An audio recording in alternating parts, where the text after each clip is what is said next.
But the ones that are doing really well, they're putting obnoxious amenities in the place, right? And obnoxious meaning anything that's got a hot tub is going to pay for the hot tub at least in the year, and then you're just continually making more money. From cornfields to high-rises, office to industrial, houses to hotels, and every other asset class in real estate, we cover the people, the projects, and the profit. Welcome to the Investing in Iowa show. This show is for go-doers, action takers, and business owners. It's for people like you who are sick of Uncle Sam taking a huge bite of your apple. If you're looking to get ahead of what's taking place in Iowa, learn who is doing what, and how you can get in on the action, you're in the right place. Hosted by Neil Timmins, an Iowa native who has been involved in over $300 million in real estate right here in Iowa. Recording in studio from West Des Moines. Here's your host, Neil Timmins. I've got Darson Grantham here back on the show. Darson, welcome. Yeah, thanks, yeah. I'm excited to hear. Say, for the audience's sake, remind him, who are you, where are you from, what do you do? Darson Grantham, I'm a real estate agent, team leader at Keller Williams. Lived here in Des Moines last 15-ish years, went to AIB, the former college that now I have no idea if I have a certificate or a degree or anything. Grew up in Southwest Iowa, small town, mowed yards as a kid, entrepreneur at heart, got fired a couple times, and then found my way into investing in real estate first, and then became a real estate agent. A co-owner part-time, or co-owner in a short-term rental management company, and recently bought into or co-own a Iowa roll-off dumpster company. So we saw an opportunity there and jumped into that. Yeah. I just like businesses is where I thrive, and I've had a bunch in the past and have narrowed it down to mainly real estate type services. Let me decide where I want to dive in. Let's dive in on the short-term rental side. I know we talked a little about it last time. Let's go a little deeper this time. Yeah. Expand it to a couple different spots. I think a lot of people think short-term rentals, that's cool. Well, those in Florida? Where in the world are your Airbnbs? They're all here in Iowa. Airbnbs are everywhere. Yes. Yeah. Yes. Rural Iowa, downtown. Yes. Everywhere. Downtown Des Moines. Yes. They're everywhere. It's an interesting, the reason we got into business, to recap people that didn't listen to the first one, I got into it because as an agent, I had people calling me from out of state. Hey, we want to buy and do short-term rental in Des Moines. And I didn't feel comfortable referring them to any of the property managers that did short-term rental at the time, which was a great thing, turns out. And then after 3 of those, I call them lost sales. I was like, I got to start this company. And I'm not a good operator, and so I need to go find people to operate this. So I found 3 other guys to run it, and we all started it up, and they pretty much ran it day to day. And so now we manage 20-ish properties. But the most common question we get is, well, who rents an Airbnb in Des Moines, right? And there is at least a dozen, maybe 2 dozen properties they're grossing over $75,000, maybe even $100,000 a year. So there is money there, right? So, all right, so let's answer that. Who does rent these things? Those big ones are usually a couple families or a reunion, bachelor party, bachelorette party. You have to, for those big ones, you're at 15 plus people per house, right? The proposition there is, hey, we can either rent this big house and it's X number of dollars, or we got to go get 4 or 5 hotel rooms. Yeah. And you can't get that many connected hotel rooms, and there isn't, Nintendo's, or whatever gaming systems are going on these days. Right. Yeah. Right. Putt, golf simulator, all that good stuff. So that's the big stuff, but the day-to-day stuff, if you think about it, Des Moines is the capital of Iowa. There are a ton of events going on every single weekend. We send out to our clients a list of these are all the events that are happening in Des Moines, right? And usually there are events that you travel in from out of town, right? And that's people that stay at the Airbnbs. Yeah, everything going on downtown. You got the farmers market every weekend, which brings tens of thousands of people. Yes, sporting events, golf tournaments, kids AAU stuff. Obviously, there's so much money in that. The fair, of course, but past that, there are a number of activities at the fairgrounds. And no one knows about that. Iowa Event Center, Casey's Arena, Casey's Cup, whatever it is. Yeah. So that it's not a vacation though. That's what people mistake. Airbnbs in Des Moines are not vacation homes. So we get people from out of state say, we got to make it like a vacation home. And we're like, no, that's different, right? There's different amenities that go into this than a vacation home. Yeah. How is How has the market changed over the last couple of years? Has it changed at all? I think it's felt pretty similar. 2 is when we started. 23 number of units, short-term rentals units came down, and now it's kind of leveled out. I think it's Cole at our company, Cole Chestnut, would be better at answering. You should probably have him on this to go deep into the numbers. But it's around 1,000 to 1,100 units. There for a while, it dipped down to 900, goes up to 1,200, but it's been pretty stable at that 1,100. And I've noticed, if you aren't managing it well and really putting time and effort into it, those are the folks that don't do as well and end up selling. Yeah, they get crushed pretty quick. Yeah. Well, reviews and like you have to have a quick turn, right? Our company has 4 or 5 cleaners that like we can turn it in 3 hours. And if you're managing yourself, you have a full-time job and you have a 2-day, like a last minute booking, you can't, someone checks out at 11 and wants to book it at 3. That's your 7-day booking that you're going to miss out on if you can't get it cleaned. I'm sure it's like the assembly line. Yes. The Ford plant going down. That is costing them, they're burning money by the second. Yes. Or like we're investors, right? So all of us that own the company, we're also investors. And so we actually hire some of the big HVAC companies to do all the work. And investors that we work for, they're like, why in the hell are you using them when they charge X dollar amount and I can call, Bob's HVAC and get the air condition fixed? And we're like, well, because if we wait that long, our next guest either we lose out on it and it's $1,500, or they give us a bad review and that's even worse. And so we're like, we have to pay the companies that can move quick and are expensive because they'll get it done in 2 hours. We have to have that. Yeah, it's tough for us investors to feel. Yeah, I totally understand that. The people who get it right in that business, what does that look like? Both from a physical standpoint, the property or the location of the property, and then how they manage it. That's tough. It's self-managing. Yeah. We've got these and there's zero chance. It's hard enough to self-manage a long-term rental. Right. Just because, there's things that come up. Yeah. But a short-term, there's communication like all the time. Almost every day. Yes, for sure. It can be done. Here's the deal. You could do it if you don't need to run it most efficiently, right? If you've bought a property and you've lived in there 10 years, and you're like, hey, I'm going to go build a custom home out in wherever, and I want to Airbnb my $250,000 Beaverdale home, and you want to self-manage it, great, because you don't have to make the money that someone that buys that at $250, right, has to make. And so that's the difference. That's who's self-managing them. But the ones that are doing really well, they're putting obnoxious amenities in the place, right? And obnoxious meaning anything that's got a hot tub is going to pay for the hot tub at least in the year, and then you're just continually making more money. Unique stuff. So your weird house that it is like an experience to stay at, that's who's going to do well. The grays, whites, boring, cookie cutter, walkie house, like if you colored all the walls and made it a crazy experience, that's going to do better than the grays and whites down the road. So that's that's it. We would have done well, right? I remember that story. That was massive. Just super unique stuff. People want an experience. Like, why would you? It's just a comparison. It's an Instagram story. Like making things that are picture worthy in your units. Huge benefit. The bigger, the better of the house. Yeah. But they're at some point you reach a level of the original investment. You couldn't judge. Correct. The original investment. You're right. A $1.2 million house, probably not going to justify. Yeah. But a 5-bed at 500,000 versus a 5-bed at $1 million, it just, they don't come close. Correct. 500, you might as well do that. Yeah. Yeah. At some point, it's still just a 5-bed. Yes. For that person who's going to. Yep. And I saw one in Beaverdale-ish area that was like, it had, I think it was 4 beds. Upstairs is a loft area, and they put, 4 bunk beds, and so they could sleep a ton of people. Well, it didn't do that well either, because no family's going to rent that. Like, that's just not. It can sleep a ton of people, but it wasn't that appealing.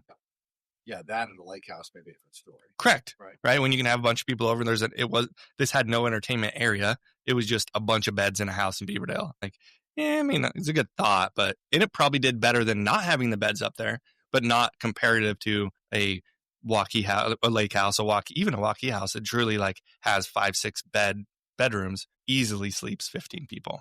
Yeah.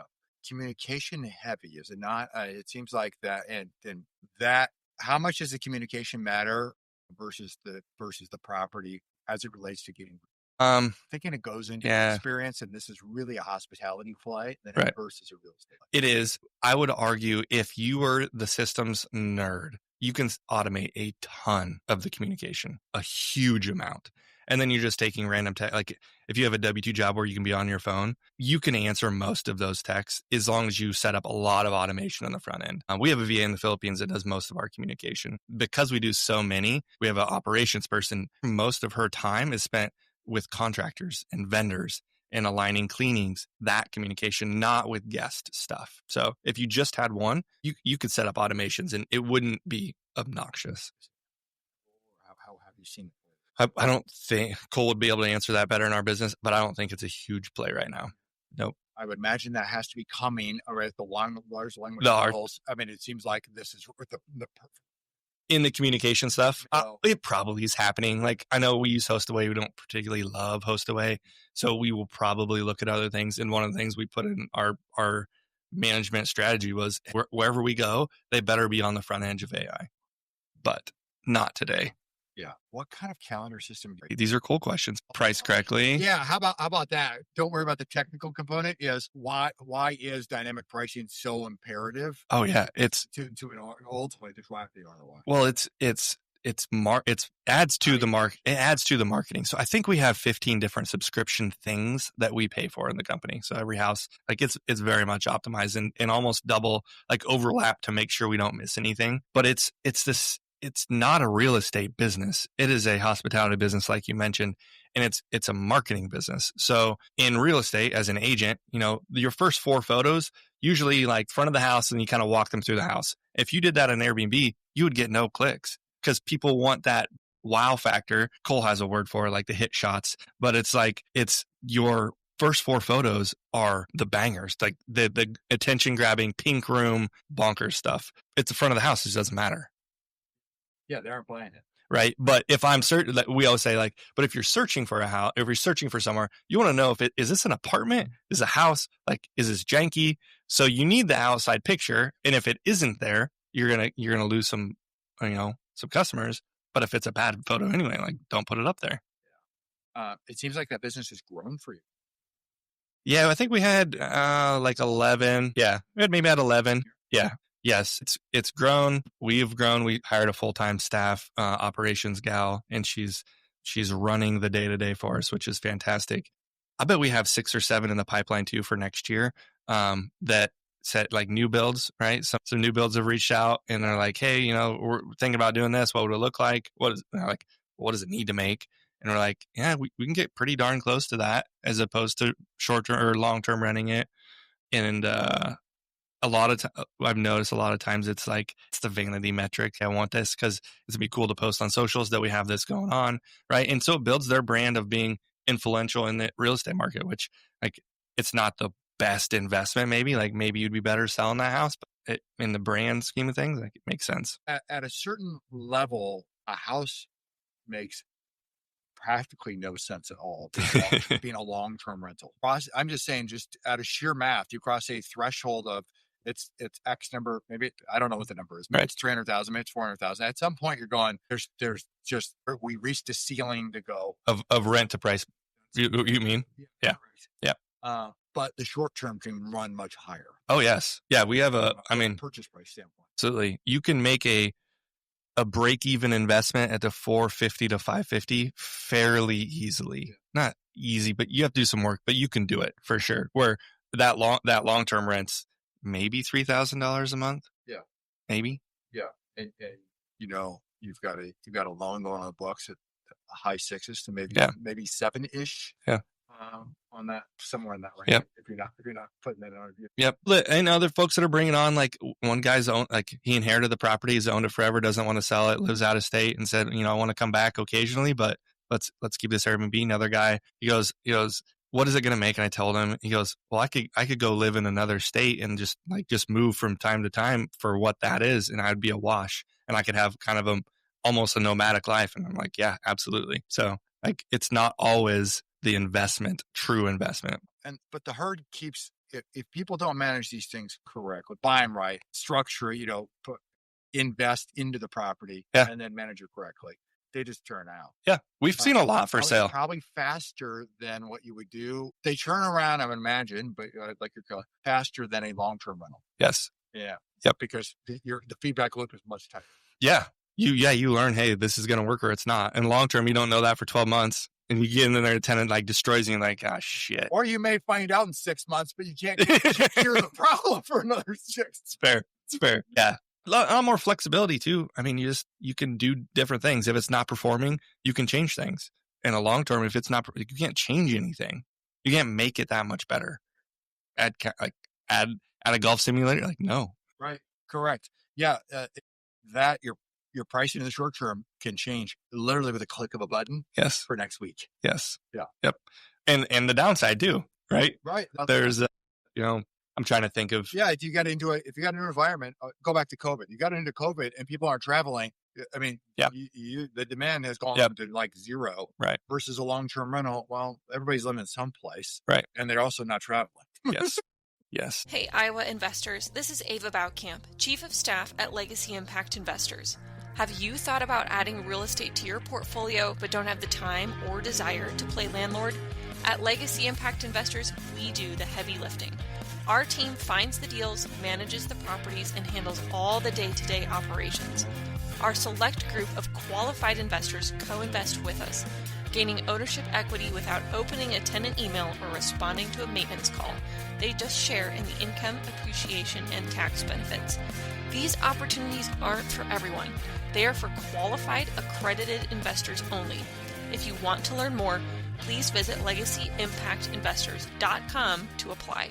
You mentioned VAs. I'm curious about, do you use VAs in other sections of other businesses? I'm wondering your people leverage component.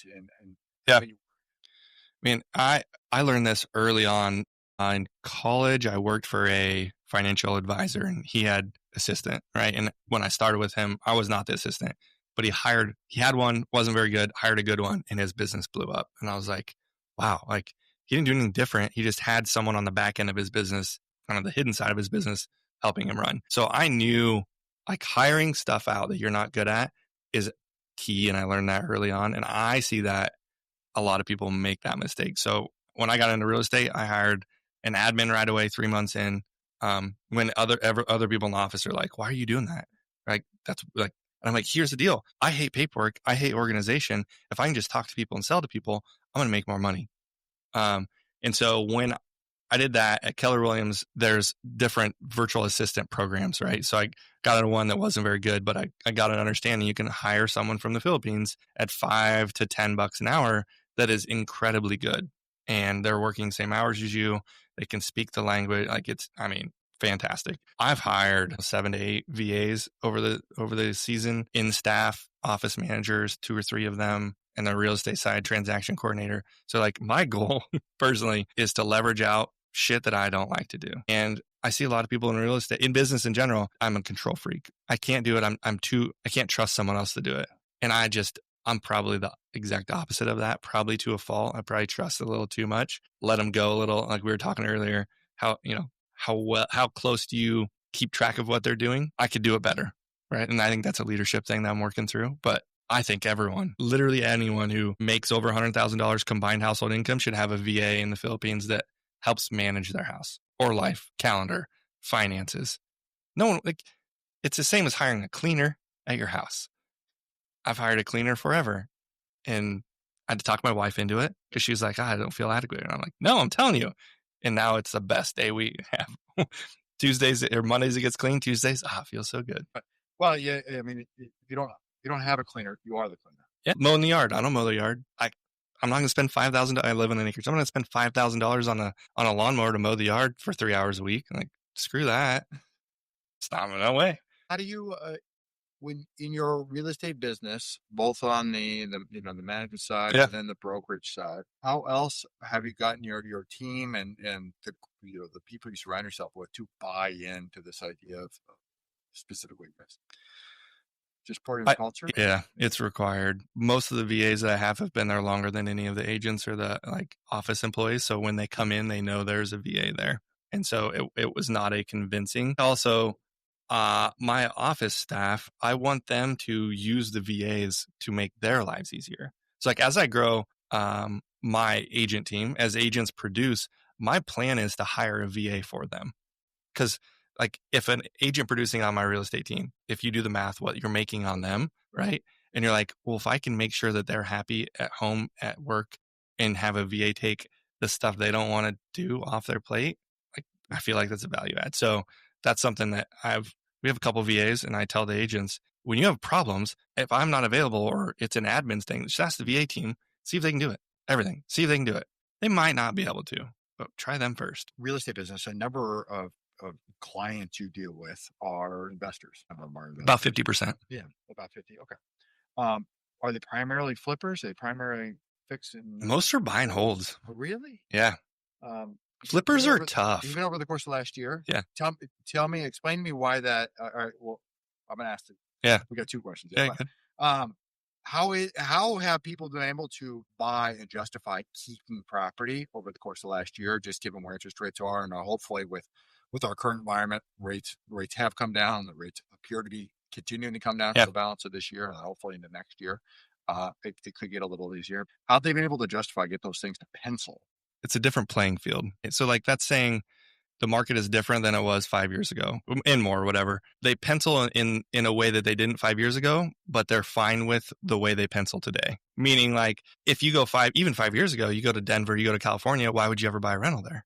Well, because we believe in, it doesn't pencil, but there's still tons and tons of people that buy investment properties. They either put more down or they're comfortable having a small car payment for that rental. Now in Des Moines, you don't have that very much. Like few people are coming out of pocket.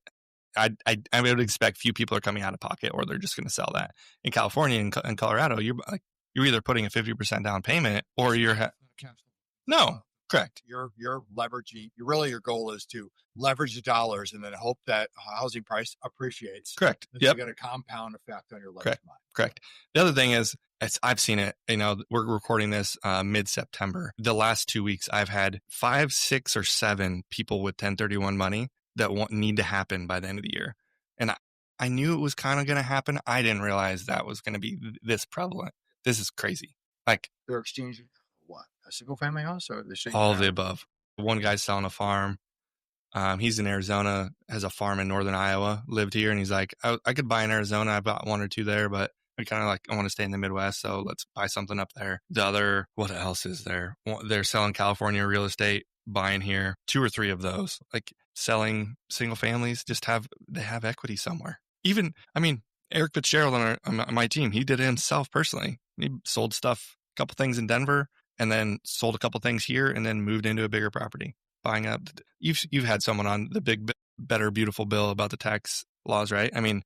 So that's a massive thing if you can call yourself a real estate professional right now, and that write-off and that cost seg, and it's massive. Yes, correct.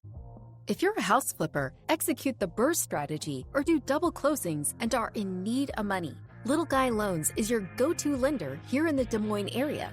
Time is money. Loan approvals in 24 hours. Closings in 5 days. Little Guy Loans was founded by Neil Timmins, an investor just like you. Since he has been in over 10,000 homes in Des Moines, there's never an appraisal. Houses, multifamily, and commercial property loans up to $1 million. Check out www.littleguyloans.com. All right, so they've been getting to work for their standards. How do you see that moving forward?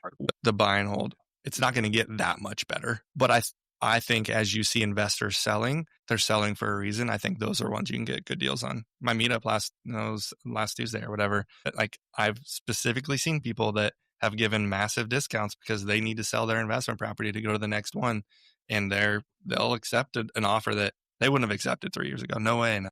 Flippers are a pain. Those are your words, not mine. Yes. All right. So, as an agent, absolutely, they are. They're tough because the box is so small. The box is so small, and as an agent, someone comes to me, hey, I want to flip a house. Will you find me a property to flip? If I go find that off market ready to flip, I'm just going to do it. If there's enough money for them, there's enough money for me. So I actually don't market off market properties for flippers. I don't want to deal with distressed buyers. It's a different business model. If that was my only business model, let's go. but it's not my business model. So for me, a flipper that comes to me and says, hey, I want you to help me buy a property. I'm like, I actually give them, I haven't done it with you, a whole list of all the wholesalers. Say, get on their list, go buy something. I'll help you on the ARV. I'll help you resell it. Sometimes that works. Sometimes they choose another realtor, but I can't go find properties for flippers. That's, I don't know what percentage of the business that is, but I'll bet better than 50% of the business is buying it correctly. Yeah. Oh, I'm more than that. You got to buy it right. Then you got to manage it right. And then really the sale kind of takes care of it. Yes, correct. And that's like, I would love for a piece of my business in the future to be a wholesaling, dealing with distressed sellers and buyers or sellers. Like that makes a lot of sense for my business. But right now, it's not. It takes a ton. You have to, like, it's a negative atmosphere to put yourself. You've been it. You've done it. And I struggle with that. Like, I want to be around growers, positive people, someone that's distressed, going through divorce, that's had a death. Like, I don't want to be around that. It's tough. This is selfish, but I don't want to do it. Yeah. Well, that's okay. You run a business. You can make that decision. Yeah. Yeah, absolutely. Well, the flippers who do it right, what are they doing well? Where do they get it right that they're able to actually build a business? Not just somebody flipping once a year, but actually build a business.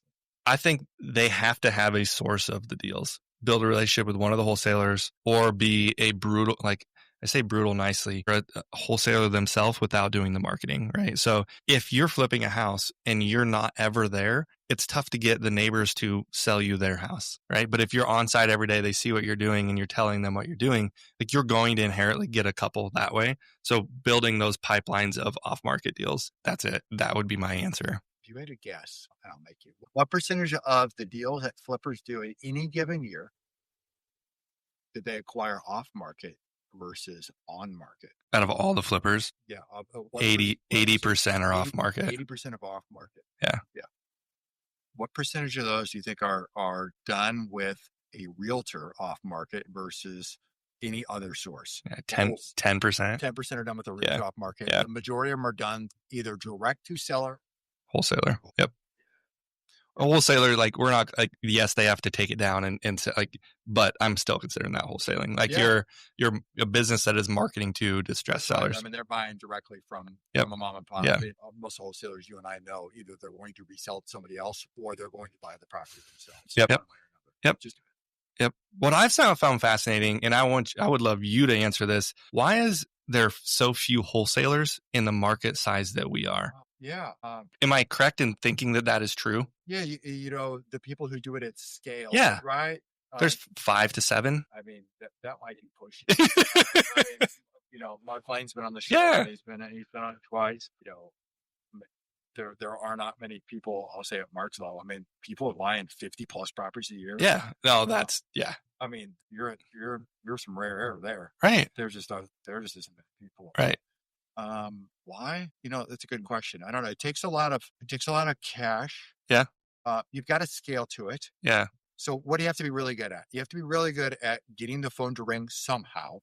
And then you must be a master at sales. Really, that means problem solving, connecting with humans. Yeah. And getting, you know, ultimately probably meeting face to face. Right. So does that mean like Des Moines, there's no one in Des Moines, not as many people in Des Moines that can do that than say your Kansas City, Omaha. I know they're 2 times the size of us, 3 times the size of us, but they seem to have 25 wholesalers. Yeah. Significantly larger. Yeah. When you look at the difference in Kansas City, for example, larger, 3 times larger. And I'll agree with you that the number of wholesalers is significantly larger. Yeah. On the hard money side, we've done the studies on both Des Moines and Kansas City, so I actually know the number.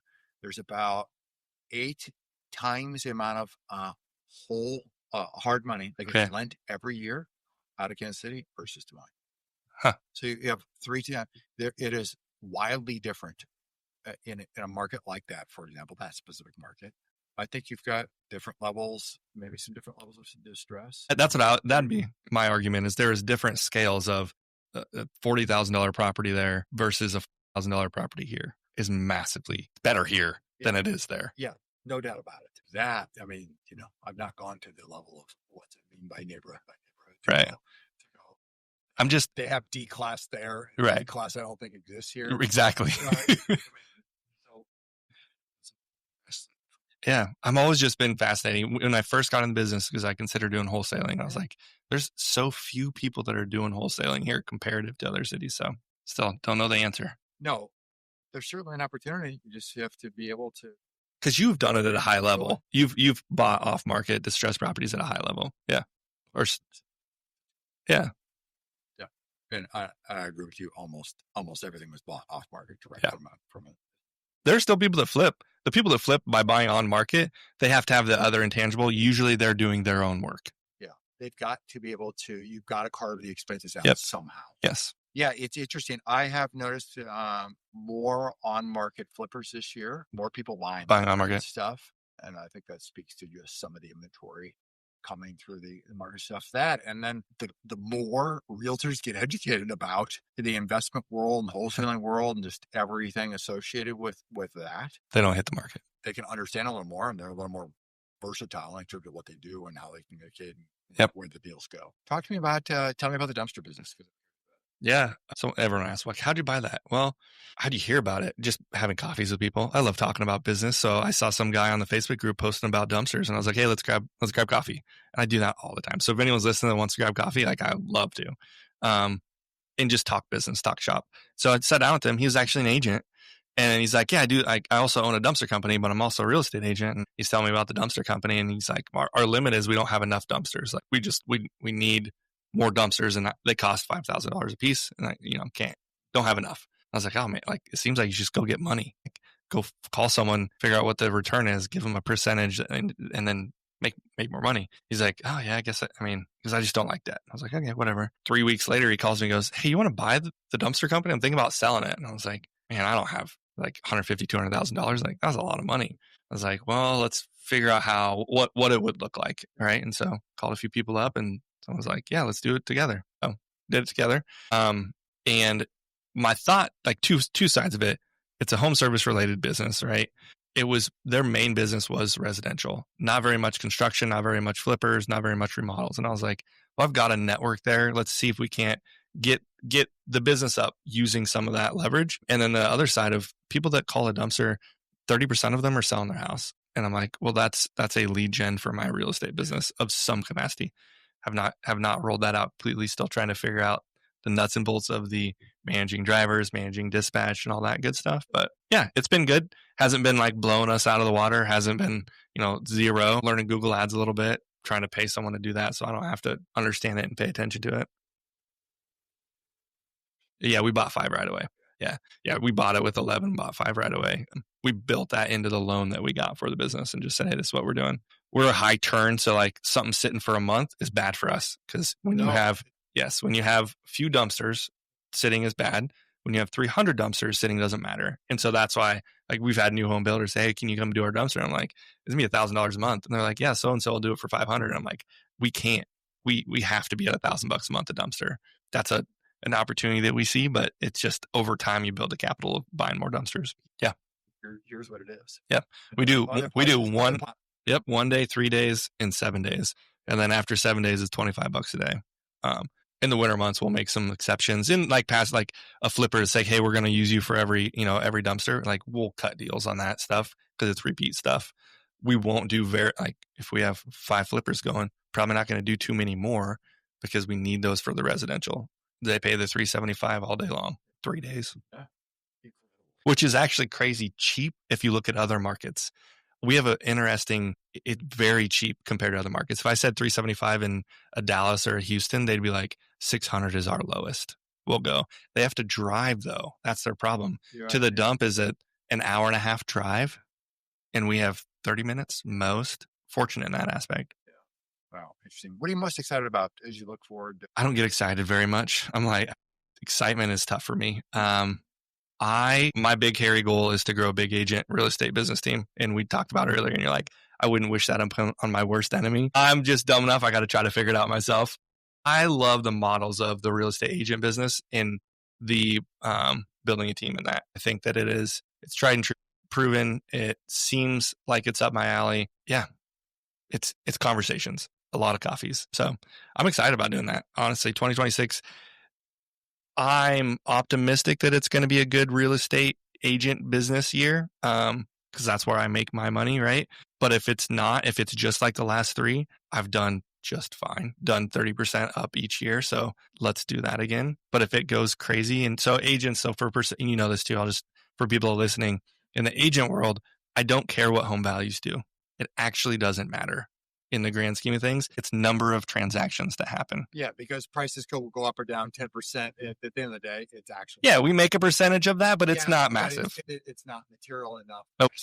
The one more transaction. Yep, massive, massive. So if there is, so in Des Moines Metro, so DMAR, there's like 13,000 transactions. It has been each year for the last 3 years. In 2021 and 22 was 17,000 transactions. That's why it was so easy to be an agent. Just flip the switch and people just started calling you. And then 2022 happened, and I had to sit down and be like, okay, how do I actually do this real estate agent business thing? So I'm excited. I mean, I'm excited as I'll ever get. Just roll with whatever business comes. Dude, I sleep like a baby. We got 5 boys at home. Like, I need to sleep. Keeps me up. Like, staffing and bringing on agents and making sure that they can pay their bills. Like, because as you know, this is a business owner, like what you make pays everyone else's family, which is, I did not think about that as I started getting agents on the team, hiring employees. I was like, let's roll. Like, let's just go. And then the actual nuts and bolts of it is like, you're paying for their mortgage, their groceries, they're helping, but it's still on your back. That'd be if I had to pick one thing, that would be it. How about you? What keeps you up at night? You worried about something that's going wrong, or the opportunity keeps you up? You don't worry at all? Have you always been that way? What got you there? Oh, you just do this long enough. Yeah, right. I mean, was it a financial freedom? Like, it literally nothing, very few things could happen aside from death and illness that I'd have no control over. Yeah. Just yeah. That makes sense. Yeah. But stick around. I'm 21 years into this. Stick around long enough. Those who survive get the opportunity to thrive. Yep. Yes. Isn't it? It's tough in the first 5 years of the business to like grasp that it's just time over task. Yeah, you're exactly right. Just do more. Alex Hormozy talks about this. I listen to him on YouTube. Just do more. Like, you're supposed to call 20 people a day. Call 100. Yeah, that helped early on because that's exactly. You did more. Yeah.